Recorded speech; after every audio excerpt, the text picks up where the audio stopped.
Assalamualaikum warahmatullahi wabarakatuh. Apa kabar kalian semua? Semoga kalian dalam keadaan sehat, dilancarkan rezekinya, dan dimudahkan segala urusannya, dan penuh dengan kebahagiaan. Sebelum masuk ke cerita, jangan lupa bantu like, komen, dan subscribe ya. Semoga kalian semua selalu dalam lindungannya. Pagi itu, hujan turun pelan. Rintik-rintiknya mengetuk jendela rumah besar, yang biasanya hangat oleh gelak tawa dan kesibukan. Tapi pagi itu, rumah itu terasa dingin. Seperti hatiku. Aku duduk di tepi ranjang, memandangi koper yang telah penuh, dengan pakaian dan barang-barang pribadiku. Tangan gemetar menahan marah dan kecewa. Satu kata dari suamiku semalam masih terus terngiang, cerai. Bukan karena perselingkuhan, bukan karena pertengkaran hebat, tapi karena sesuatu yang lebih hina bagiku. Aku sudah tak punya uang. Perusahaanku bangkrut 2 bulan lalu. Bisnis kosmetik yang aku bangun selama 5 tahun dengan kerja keras, siang, malam, jatuh begitu saja karena pengkhianatan salah satu partner bisnis yang membawa kabur dana investasi terbesar kami. Aku mencoba menyelamatkannya. Aku korbankan aset pribadiku, menjual mobil, menjual saham yang kumiliki di beberapa perusahaan, lain tapi tetap saja tidak cukup. Suamiku, Dimas, semula tampak mendukung. Katanya aku kuat, katanya aku pasti bisa bangkit. Tapi semakin hari dia semakin dingin. Aku tahu dia kecewa. Kehidupan mewah yang biasa kami nikmati mulai terganggu. Ia terbiasa liburan ke luar negeri setiap 3 bulan, makan malam di restoran, bintang 5, dan selalu tampil memukau di hadapan teman-temannya, yang juga para eksekutif perusahaan besar. Awalnya aku mengira dia hanya butuh waktu, tapi malam itu, dia berdiri di hadapanku dengan wajah datar, matanya kosong, suaranya tak bergetar sedikit pun saat ia berkata, "Kita cerai saja, Maya. Aku nggak bisa lanjut dengan semua ini. Aku nggak sanggup hidup seperti ini." Seperti ini? Seperti apa? Seperti seorang istri yang sedang jatuh tapi butuh dukungan? Seperti seorang perempuan yang kehilangan segalanya dan hanya berharap suaminya tetap tinggal? Tapi tidak. Dia memilih pergi. Katanya, cinta saja tidak cukup. Katanya, dia butuh pasangan yang selevel, yang bisa menemaninya dalam segala hal, termasuk gaya hidup. Aku tidak menangis. Mungkin karena aku sudah terlalu sering menangis sejak perusahaanku runtuh. Tapi luka itu tajam. Bukan hanya karena ditinggalkan, tapi karena aku sadar seluruh pernikahan kami mungkin selama ini hanya dibangun, ya di atas tumpukan uang dan status sosial. Dimas tidak hanya pergi dari rumah, ia juga mengambil semua yang bisa ia ambil. Mobil mewah atas namanya, tabungan bersama yang ternyata sudah ia transfer tanpa sepengetahuanku, bahkan ia mencabut namaku dari asuransi dan semua benefit yang dulu kami bagi bersama. Ia bahkan menyewa pengacara untuk memastikan aku keluar dari rumah yang sertifikatnya atas namanya seorang. Aku pergi hanya dengan 1 koper dan sebuah janji dalam hati. Suatu hari, aku akan bangkit. Aku akan membuatnya menyesal. Aku akan membalasnya. Bukan dengan dendam murahan, tapi dengan keberhasilan yang lebih besar daripada semua yang pernah kami capai bersama. Aku tinggal di rumah kontrakan kecil di pinggiran kota. Kamar mungil, dapur sempit, dan kamar mandi yang harus berbagi dengan penghuni lain. Tapi aku tidak malu. Aku belajar untuk menata ulang hidupku dari nol. Aku mencuci baju sendiri, memasak sendiri, dan mulai menjual barang-barang pre-loved milikku secara online untuk menambah uang makan sehari-hari. Satu hal yang aku punya dan Dimas tidak, keberanian untuk memulai lagi. Aku mulai menulis ulang rencana bisnis. Aku duduk di warung kopi dengan laptop tua yang sudah mulai lemot, membuat konsep baru, riset pasar, dan menghubungi jaringan lama yang masih percaya padaku. Aku tidak berharap banyak. Aku hanya butuh 1 orang untuk percaya. Dan akhirnya, dia datang.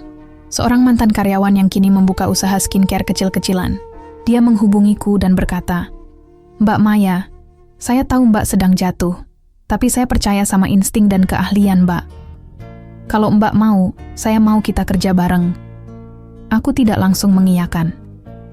Aku pelajari usahanya, aku uji produknya, aku lihat sistemnya. Dan ya, dia serius. Kami pun mulai bekerja sama. Aku bantu branding, pemasaran, dan ia bantu produksi. Kami saling menguatkan. Tidak ada uang besar, tidak ada kantor mewah, tapi ada semangat. Dan itu cukup. 3 bulan pertama, berat, sangat berat. Tapi kami mulai mencuri perhatian. Satu video kami di TikTok viral. Penjualan naik drastis. Banyak influencer kecil mulai melirik. Aku pun mulai dikenal kembali sebagai mantan CEO yang bangkit dari keterpurukan. Suatu sore, saat sedang packing pesanan bersama tim kecil kami di garasi rumah kontrakan, aku menerima pesan dari nomor yang tidak asing. Dimas, Maya, bisa kita bicara? Aku terdiam. Sejenak jantungku berdebar. Tapi aku hanya membalas, untuk apa? Tak lama kemudian, ia muncul di depan rumah. Dengan mobil yang berbeda, lebih kecil, wajah lebih kurus, dan senyum yang tampak memaksa. Aku, dengar kamu balik lagi. Hebat ya kamu, katanya dengan nada yang seolah ramah tapi penuh perasaan tak tulus. Ada yang bisa aku bantu? Tanyaku datar. Aku tak lagi tergetar oleh kehadirannya. Aku mau minta maaf, dulu aku salah. Aku pikir, kamu gak akan bisa bangkit. Aku menatap matanya. Kosong. Ia bukan datang karena cinta. Ia datang karena ia tahu aku akan sukses lagi. Atau mungkin, karena ia juga sedang dalam masalah. Aku gak butuh maafmu, Dimas. Aku cuma butuh kamu pergi dari hidupku. Aku baik-baik saja sekarang. Ia tertawa kecil, menunduk, lalu berkata, kamu memang wanita yang tangguh. Tapi jangan salahkan aku kalau aku nggak bisa bertahan saat semuanya runtuh. Aku hampir tertawa. Ia masih membela diri. Dimas, kataku pelan tapi tegas. Kamu bukan nggak bisa bertahan. Kamu memang nggak pernah benar-benar ada. Kamu cuma numpang di atas keberhasilanku, dan saat itu hilang, kamu ikut pergi. Tapi aku tidak akan membalasmu dengan cara yang sama. Aku akan balas kamu dengan kesuksesanku nanti. Saat kamu hanya bisa menonton dari kejauhan. Ia tidak berkata apa-apa lagi, hanya berdiri sebentar, lalu pergi. Dan aku kembali ke dalam rumah, menatap tim kecilku yang masih sibuk dengan pesanan. Hati ini tenang. Bukan karena dendam terbalas, tapi karena aku tahu, aku sedang menuju sesuatu yang lebih besar dari sekadar pembalasan. Dan ini baru permulaan. Hari demi hari berganti. Aku mulai hidup dengan ritme baru. Bukan lagi kehidupan penuh jadwal meeting di hotel bintang 5, tapi kesibukan yang lebih membumi. Bangun pagi-pagi, mengurus pengemasan, membuat konten media sosial, dan menyapa pelanggan satu persatu lewat DM. Ada kehangatan baru dalam kesederhanaan ini. Tidak ada tekanan dari atas, tidak ada ambisi palsu, hanya harapan untuk terus bertahan dan berkembang bersama orang-orang yang benar-benar tulus. Namanya Sarah, mantan karyawan yang kini jadi rekan kerjaku. Dia seperti adik sendiri. Kami sering kerja sampai larut malam, mengobrol tentang mimpi-mimpi, tentang masa lalu, dan tentang ketakutan akan masa depan. Tapi kami selalu sepakat untuk tetap berjalan. Produk kami perlahan berkembang. Kami mulai berinovasi, tak lagi sekadar menjual sabun wajah atau toner biasa. Kami menciptakan produk yang punya cerita, perawatan kulit dengan pendekatan alami, diramu sendiri dengan bahan lokal. Sarah punya tangan ajaib dalam meracik, dan aku punya insting pasar yang makin tajam. Tim kami pun bertambah. Ada 2 orang, magang dari kampus sekitar yang ikut bantu desain dan digital marketing. Mereka muda, cerdas, dan punya semangat yang membakar. Satu sore, ketika kami baru saja menyelesaikan photoshoot produk baru di halaman belakang rumah kontrakan, aku menerima email dari seorang investor. Seorang perempuan bernama Agnes. Ia menulis bahwa ia telah mengikuti perjalanan kami dari awal, dari video viral hingga kampanye-kampanye kecil yang kami buat. Ia ingin bertemu. Aku sempat ragu. Sudah lama aku menjauh dari dunia investor setelah pengalaman pahit di masa lalu. Tapi aku juga tahu, jika ingin memperluas produksi, masuk ke marketplace besar, dan meningkatkan kapasitas, kami butuh dana tambahan. Pertemuan kami berlangsung di sebuah kafe kecil di Jakarta Selatan. Agnes datang dengan sederhana, tanpa blazer, mahal. tanpa gaya mencolok. Ia hanya membawa tablet dan senyuman hangat. Aku lihat kamu bukan cuma pengusaha yang jatuh dan bangkit. Kamu punya misi, dan aku suka itu, katanya setelah mendengar presentasiku. Kami berbicara lama, membahas nilai-nilai, strategi pertumbuhan, hingga filosofi hidup. Ia bukan tipe investor yang mengejar angka semata. Ia ingin menanamkan dan tumbuh bersama. Akhirnya, setelah 3 kali pertemuan dan beberapa kali diskusi kontrak, ia resmi masuk sebagai investor kami yang pertama. Uang dari investasi itu kami gunakan sebaik mungkin. Menyewa tempat produksi kecil yang lebih layak, membeli mesin sederhana, dan memperluas tim. Aku menyewa 2 ruangan di ruko lantai 2 sebagai kantor mini dan tempat diskusi kreatif. Tempat itu bukan apa-apa jika dibandingkan dengan kantorku yang dulu di gedung pencakar langit. Tapi ada perasaan yang tak bisa digantikan. Perasaan bahwa semuanya ini hasil dari kerja keras sendiri. Satu malam, ketika aku sendirian di ruangan itu, aku membuka laptop dan iseng mencari nama Dimas di internet. Bukan karena rindu, tapi ingin tahu. Rasa penasaran itu masih ada. Namanya masih muncul di beberapa artikel bisnis. Tapi kabar terbarunya tak seindah dulu. Perusahaannya sedang goyah. Ada berita tentang pemotongan besar-besaran, klaim karyawan, tentang keterlambatan gaji, dan isu skandal pajak. Aku mengernyit. Entah kenapa tidak ada rasa puas di hati. Justru ada rasa kasihan. Tapi aku segera menepisnya. Aku memilih untuk fokus pada yang nyata, perusahaanku yang sedang tumbuh. Hari peluncuran produk baru kami tiba. Kami menyelenggarakan acara kecil-kecilan secara online, siaran langsung di Instagram dan TikTok. Sarah, memandu acara, aku tampil sebagai pembicara utama. Kami berbagi kisah, menjawab pertanyaan, dan memperkenalkan rangkaian produk yang telah kami siapkan berbulan-bulan. Responsnya luar biasa. Puluhan ribu penonton, ribuan komentar positif, dan penjualan meledak 2 kali lipat dari target. Beberapa media lokal mulai menulis tentangku. Judul-judul seperti Maya, mantan CEO yang kembali bersinar, atau Dari Bangkrut ke Bangkit, kisah Maya membuktikan dunia bisnis tak hanya milik pria, mulai bermunculan. Tentu saja, ada juga yang sinis, menyebut ini semua pencitraan atau sekadar keberuntungan. Tapi aku tidak peduli. Aku tahu betul jalan panjang yang telah kulalui. Beberapa bulan kemudian, undangan mulai berdatangan. Seminar kewirausahaan, acara kampus, bahkan talk show televisi. Aku tak pernah bermimpi kembali ke layar kaca setelah kehancuranku dulu, tapi sekarang aku diundang bukan sebagai bintang, melainkan sebagai inspirasi. Suatu sore, setelah acara seminar, di sebuah universitas swasta, aku berjalan ke arah parkiran dan melihat seseorang berdiri di dekat mobilku. Dimas, kali ini ia tampak lebih lusuh dari terakhir kali. Wajahnya letih, jaketnya kumal, dan ia menyapaku dengan ragu. "Maya," katanya lirih.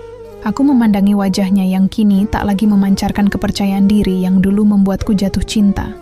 Aku cuma mau bilang, aku nyesel, aku mengangguk pelan. Aku tahu, aku kehilangan semuanya. Dan aku sadar, waktu itu aku salah. Kamu ternyata lebih kuat dari yang aku kira.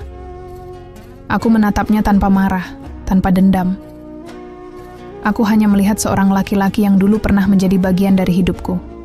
Tapi kini hanya bayang-bayang masa lalu. Aku gak butuh pengakuanmu, Dimas. Aku sudah memaafkanmu. Tapi kamu harus tahu, aku tidak akan pernah kembali.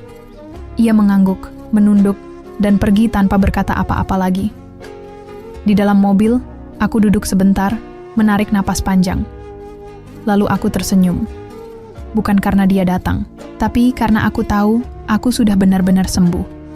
Dengan tenang, aku kembali menyalakan mesin mobil, membiarkan pikiranku melayang ke semua yang telah aku lalui. Dari seorang istri yang diceraikan karena kehilangan harta, menjadi wanita yang kini duduk di kursi pengemudi hidupnya sendiri. Dan hari-hari ke depan, aku tahu, akan lebih menantang, tapi juga lebih membahagiakan. Karena semua keputusan kini ada di tanganku. Setelah pertemuan itu, aku mulai fokus memperkuat akar bisnis. Kami tak hanya berhenti pada produk kecantikan. Aku dan Sarah mulai merancang lini baru, perawatan tubuh dan wellness. fokus pada bahan alami, ramah lingkungan, dan memberdayakan petani lokal sebagai penyedia bahan baku. Semakin banyak pihak yang terlibat, semakin besar pula tanggung jawab kami. Tapi kali ini aku tak merasa takut kehilangan lagi. Karena bisnis ini tumbuh dari luka, dibangun dengan hati, bukan semata ambisi. Beberapa bulan setelah peluncuran lini baru, kami mendapat undangan dari sebuah lembaga internasional yang bergerak di bidang pemberdayaan perempuan. Mereka mengundangku sebagai pembicara utama dalam forum pengusaha wanita Asia Tenggara. Saat membaca email itu, aku terdiam lama. Bukan karena tak percaya, tapi karena aku teringat versi diriku yang dulu. Duduk di tepi ranjang dengan koper di kaki, kehilangan segalanya. Acara itu berlangsung di Singapura. Aku berdiri di panggung luas, menatap ratusan perempuan dari berbagai negara yang hadir. Aku berbicara tentang gagal, tentang dikhianati, tentang diceraikan saat paling lemah, dan tentang bagaimana luka bisa menjadi bahan bakar. Dan jika hari ini kalian merasa kehilangan segalanya, percayalah, itu belum akhir. Karena seringkali, justru dari titik nol, kita bisa membangun sesuatu yang benar-benar milik kita sendiri. Tepuk tangan bergema. Tapi bukan itu yang membuat mataku berkaca. Setelah turun dari panggung, beberapa perempuan mendatangiku. Beberapa menangis sambil berkata, "Kisahmu seperti hidupku." Aku juga diceraikan saat bangkrut. Aku pikir aku sendirian. Dan aku tahu, aku tidak hanya menyembuhkan diriku. Aku juga jadi bagian dari penyembuhan banyak orang. Kehidupan perlahan berubah. Aku pindah dari rumah kontrakan kecil ke rumah sederhana 2 lantai yang kutata dengan tangan sendiri. Bukan rumah mewah, tapi ada ruang kerja yang nyaman, taman kecil di belakang, dan dapur yang selalu harum, karena Sarah suka memasak di sela kerja. Perusahaan kami tumbuh menjadi PT resmi dengan puluhan karyawan. Mayoritas perempuan, banyak di antaranya adalah single mother atau korban kekerasan rumah tangga. Kami tidak hanya menciptakan produk, tapi juga peluang dan tempat aman untuk para perempuan yang ingin berdiri sendiri.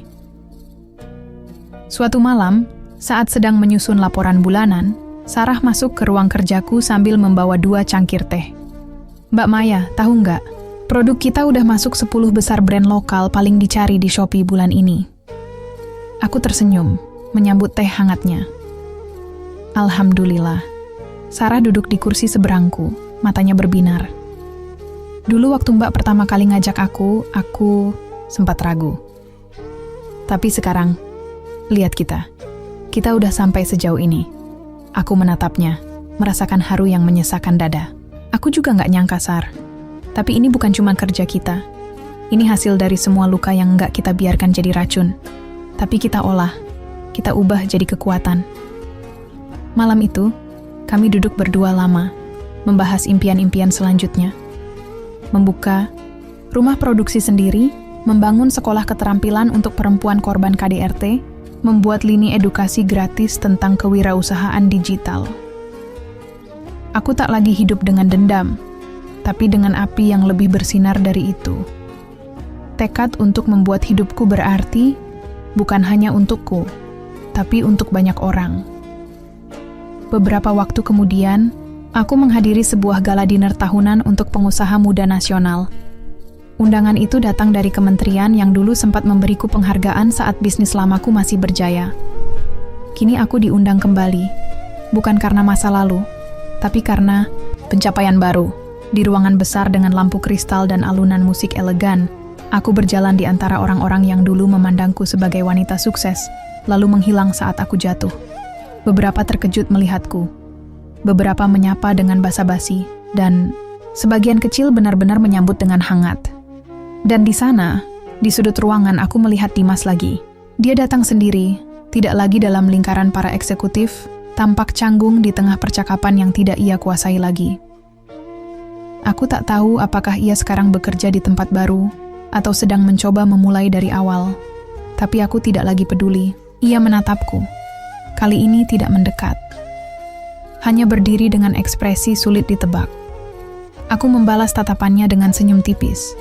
Bukan sombong, tapi sebagai tanda bahwa aku tidak membawa luka lagi, bahwa aku telah memaafkan, dan bahwa aku tidak butuh dia untuk berhasil. Ketika aku melangkah ke atas panggung untuk menerima penghargaan atas kontribusi terhadap pemberdayaan perempuan dalam industri UMKM, aku menarik napas panjang dan mengucapkan terima kasih bukan hanya, dan dari sana aku belajar bahwa apapun yang hilang bisa kembali, bahkan lebih besar dari sebelumnya. Tepuk tangan berdiri mengiringi, tapi yang paling menggetarkan adalah suara dari dalam diriku sendiri yang berkata, "Kamu berhasil, Maya, dengan caramu sendiri, tanpa bergantung pada siapapun, dan itu adalah pembalasan terbaik yang bisa aku berikan." Dengan senyum yang masih tersisa setelah acara malam itu, aku kembali ke rumah. Di mobil, dalam perjalanan pulang yang tenang, tak ada lagi perasaan kosong seperti dulu. Malam-malam sepi, yang dulu begitu berat kini telah berubah menjadi momen refleksi dan syukur. Setibanya di rumah, Sarah sudah menunggu dengan setumpuk dokumen baru dari departemen produksi. Ia duduk di meja makan sambil menyeruput kopi, mata penuh semangat seperti biasa. "Mbak, kita dapat undangan dari Kementerian Koperasi. Mereka minta kita jadi mentor program inkubasi wirausaha perempuan tahun depan," ucapnya dengan wajah tak percaya. Aku terkekeh kecil, menaruh tas kerja ke sofa. Lucu ya, dulu aku cuma pengusaha yang dikejar utang. Sekarang disuruh jadi mentor. Ya karena Mbak berhasil bangkit. Dan bukan bangkit karena diselamatkan orang lain, tapi bangkit karena nyelamatin diri sendiri. Aku hanya tersenyum, menatap dokumen-dokumen di meja, lalu menatapnya. "Sar, kalau dulu aku nyerah, mungkin aku udah selesai. Tapi Tuhan ternyata punya cara sendiri buat nuntun kita ke tempat yang lebih baik. Bukan tempat yang lebih mewah, tapi lebih berarti." Sarah mengangguk pelan. "Dan Mbak tahu, aku juga dulu hampir nikah sama orang yang salah. Tapi lihat sekarang, aku malah dapat hidup yang jauh lebih berharga daripada sekadar jadi istri orang." Aku tahu benar maksudnya. Di tempat ini, di usaha kecil yang terus tumbuh ini, kami semua menemukan kembali makna diri. Bukan sekadar bekerja, tapi menjalani hidup yang kami pilih sendiri. Beberapa bulan kemudian, kami meluncurkan cabang pelatihan kewirausahaan perempuan di 5 kota.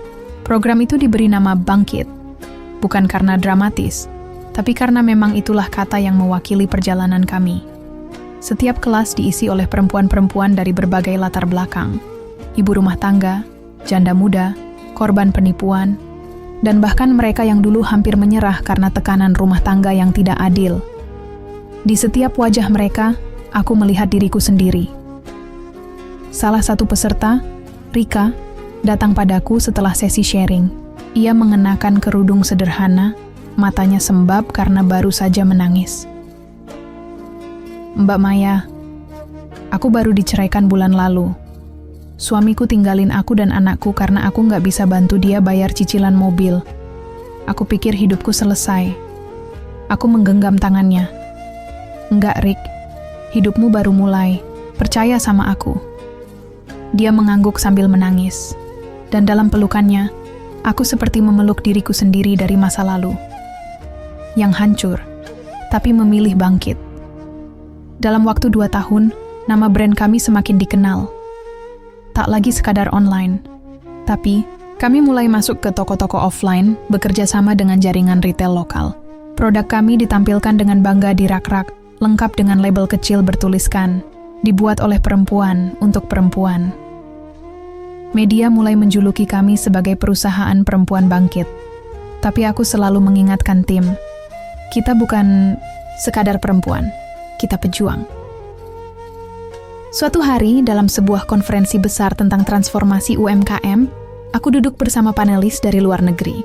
Salah satu pembicara memaparkan bagaimana pentingnya resilien dalam dunia bisnis, dan bagaimana kisah personal bisa mengubah cara pandang masyarakat terhadap kegagalan. Ketika tiba giliranku berbicara, aku berdiri dengan tenang, lalu memulai dengan kalimat yang membuat ruangan hening. Saya tidak pernah menyangka bahwa perceraian akan menjadi titik balik hidup saya. Beberapa orang tertawa kecil, mungkin mengira itu pembukaan lelucon. Tapi aku melanjutkan dengan sungguh-sungguh. Dulu, saya kaya. Kemudian saya bangkrut. Dan saat saya bangkrut, suami saya menceraikan saya. Saya tidak punya apa-apa selain sebuah koper dan harga diri yang hampir habis. Tapi hari ini, saya berdiri di sini. Bukan karena saya ingin membalas, tapi karena saya ingin menunjukkan bahwa tidak ada yang bisa benar-benar menghancurkan kita kalau kita memilih untuk bangkit. Sorot lampu panggung terasa hangat. Aku melanjutkan. Kegagalan, itu bukan kutukan. Kegagalan itu panggilan. Dan kalau kalian sedang ada di titik terendah sekarang, percayalah, bukan akhir. Itu baru awal dari kisah besar kalian. Tepuk tangan berdiri. Dan aku berdiri di sana, bukan sebagai mantan istri siapa pun, bukan sebagai bekas CEO yang gagal, tapi sebagai Maya, perempuan yang pernah dihancurkan dan memilih untuk membangun kerajaannya sendiri dari puing-puing. Setelah acara selesai, aku berjalan keluar aula. Di luar, malam terasa sejuk. Angin pelan membelai wajahku. Dan entah kenapa, aku merasa ingin menelepon seseorang. Aku menekan nomor lama yang sudah lama tak kusentuh. Nomor ibuku. Ibu. Suaraku lirih saat panggilan tersambung. Ya Allah Maya, kamu sehat nak? Suara ibu bergetar.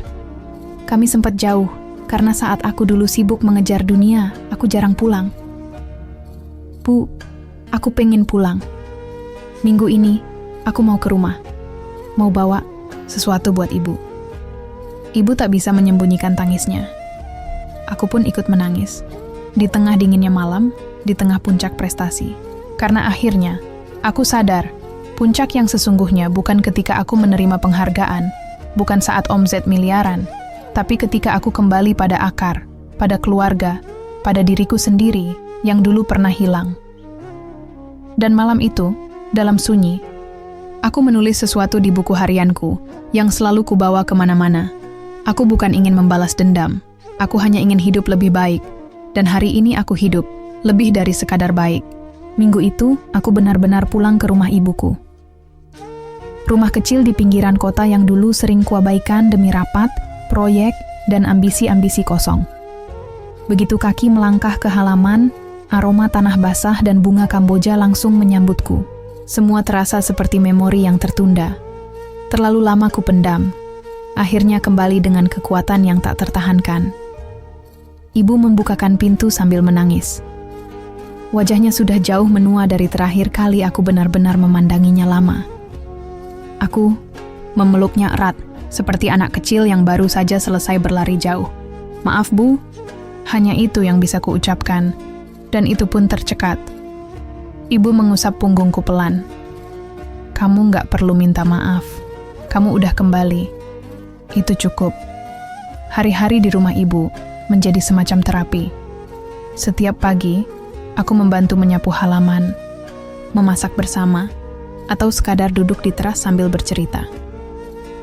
Ibu banyak diam, tapi tatapan dan gerak tubuhnya berbicara lebih dari cukup.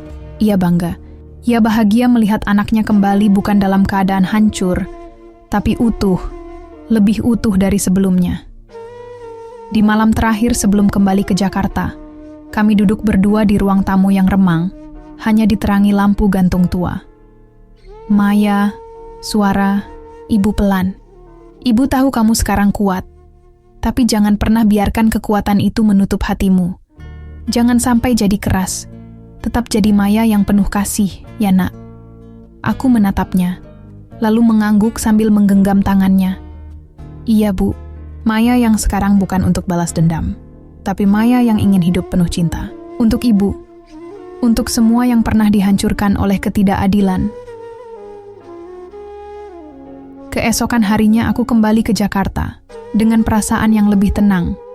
Dalam perjalanan aku berpikir banyak hal, tentang siapa saja yang pernah menyakiti, tentang Dimas, tentang orang-orang yang menjauhiku ketika aku bangkrut.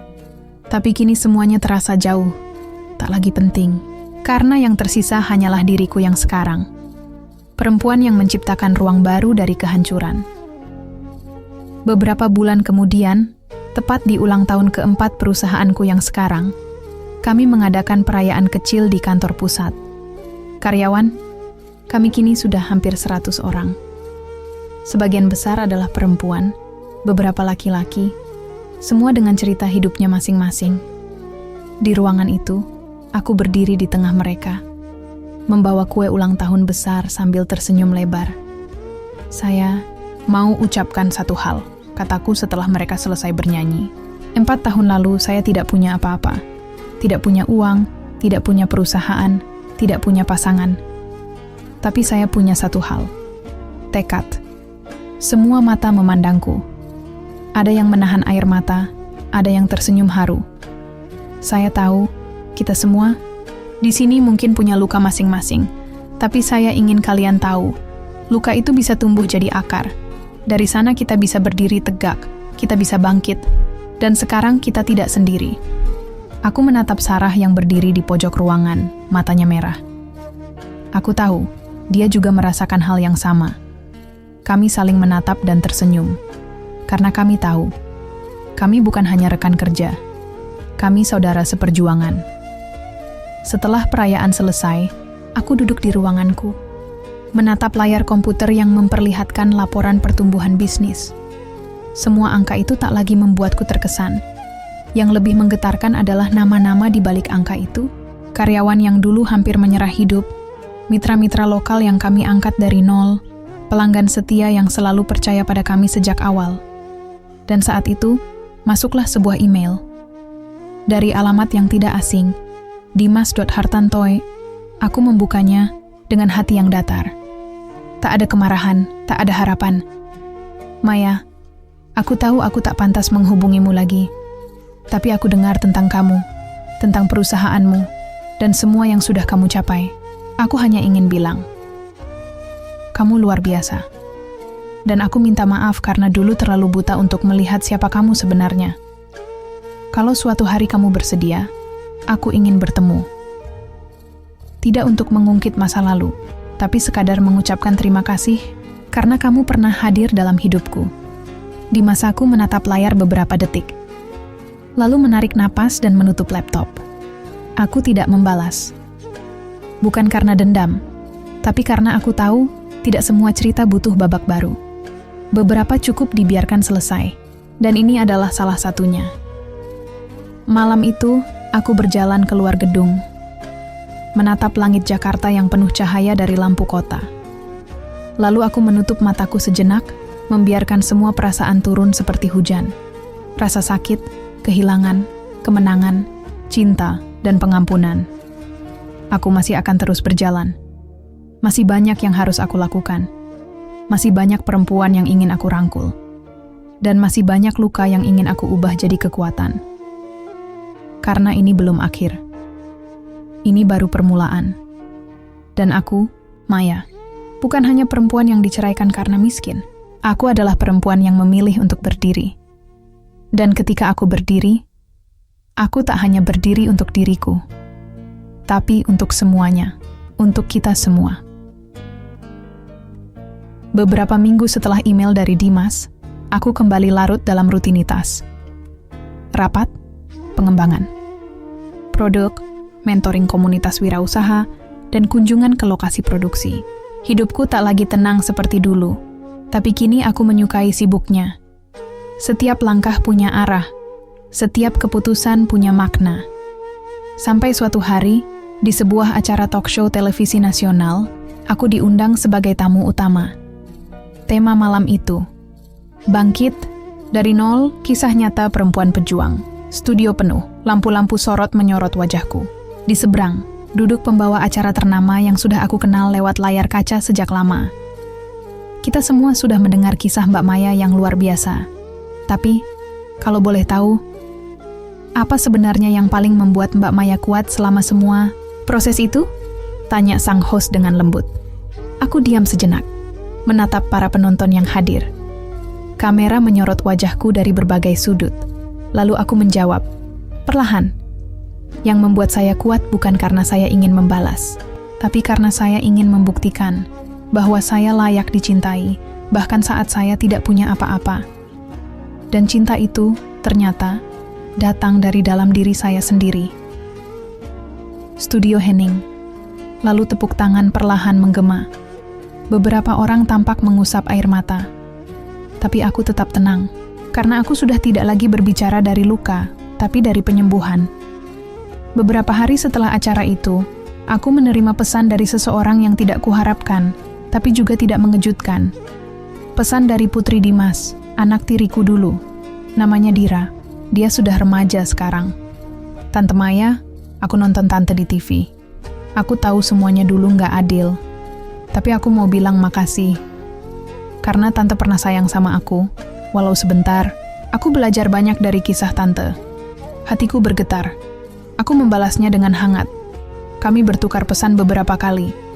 Aku tahu, dia bukan salah satu yang harus aku jauhi. Dia juga korban dari kedewasaan yang tumbuh di lingkungan yang salah. Dan sekarang, dia tumbuh menjadi seseorang yang belajar dari masa lalu. Sama sepertiku, hidup terus berjalan. Aku mulai menulis buku tentang perjalanan hidupku dengan judul Bangkit, Bukan Balas. Dalam buku itu, aku menceritakan semuanya. Dari rumah tangga yang runtuh, bisnis yang bangkrut, sampai hari-hari terberat yang aku lewati seorang diri.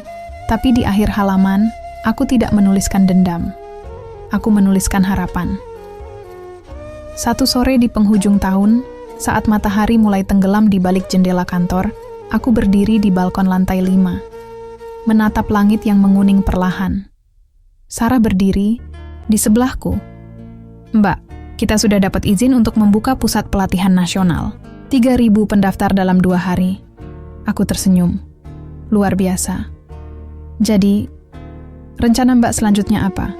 Setelah semua ini, aku diam sebentar, menikmati hembusan angin yang menerpa wajahku. Lalu menjawab dengan suara tenang. Aku mau hidup tenang, Sar. Mau punya rumah kecil di pinggir danau. Buka perpustakaan untuk anak-anak. Menulis buku lagi. Mungkin mengajar. Tapi sebelum itu, aku mau pastikan satu hal. Apa itu? Tanya Sarah. Aku menatap jauh ke cakrawala.